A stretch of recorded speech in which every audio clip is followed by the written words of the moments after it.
Hindi ko na matandanan kung ilang taon, buwan at araw akong naging sergeant dito. Hindi ko rin mabilang kung may accomplishment man ako rito. Kung isa-isahin natin bilangin siguro ay tatagal tayo rito.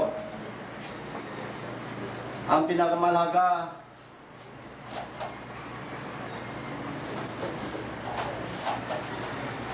ay tigkasin ko ang pasasalamat sa inyo, cooperation, sa trabaho at sa pamamalakad sa unit nito. Salamat po sa inyo lahat.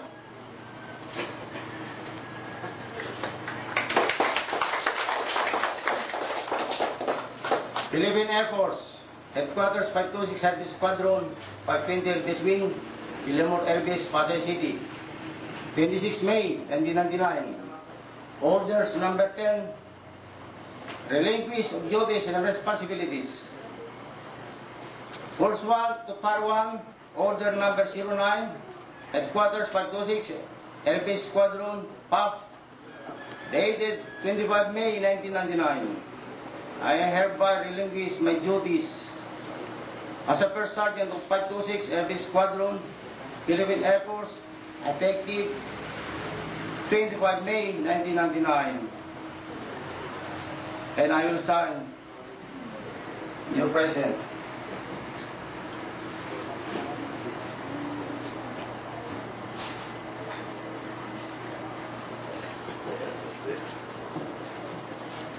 Thank you. Of assumption of order by the incoming person.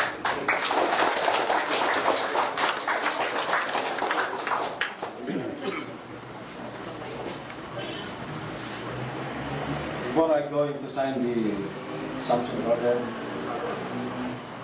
I would like to greet our guest, New Sergeant Major, 520 ABW, Unit First Sergeant, at Headquarters 526.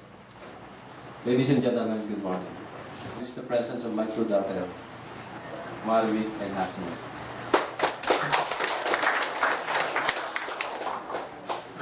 My sincerest thanks to our squadron commander, Lieutenant Colonel Rafael A. Acolasar, in designating me as Unit First Sergeant, which is a sensitive one, and with his confidence, I will promise to do my best, with your full support and cooperation, to fulfill our task in maintaining cleanliness, beautification, sanitation at Villamor Air Base. Likewise, to give and dedicate our services to attain our aim and reach the goal as public servant. Lastly, I would like also to thank Master Sergeant Tomas A. Galaron for the inspiration that he imparted to us, his dedication to duties and responsibilities to achieve and attain the success in the accomplishment of unit tasks. Thank you and good morning. At this point, I would like to introduce to you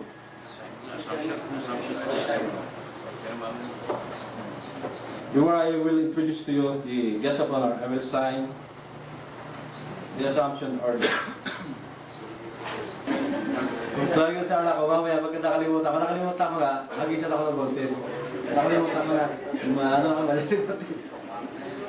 Philippine Air Force, Headquarters 526 Air Base Squadron, 528 ABW, Villamor Air Base, Pasay City, 26 May 1999. Orders number 11. Assumption of duties and responsibilities.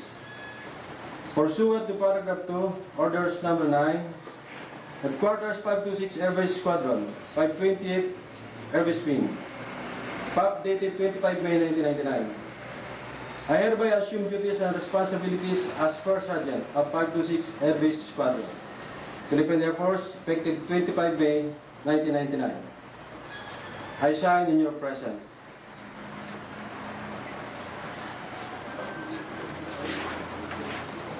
At this point, I would like to introduce to you our guest of honor and presiding SEO, Chief Master Sergeant Jimmy C. Abarcat, Philippine Air Force, Wing Sergeant Major 520 Elvis Wing.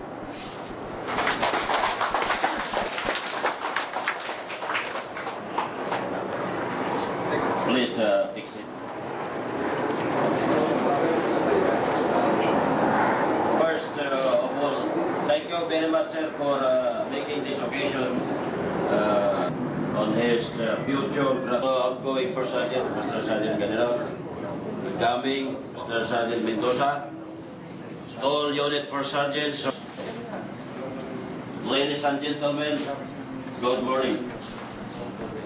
As I know, the record of Master Sergeant General, 11,680 days in the military service, counting 32 years times 365.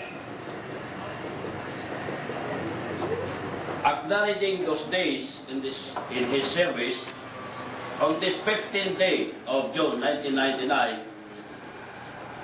is the turnover of possession and designation of First Sergeant of this unit, marking his future graduation on the 30th June 1999. I say graduation because during graduation time, it is the time to receive a degree or diploma after passing from one stage of experience, proficiency, or prestige to usually from bottom to higher, to change yourself gradually in civilian lives anew.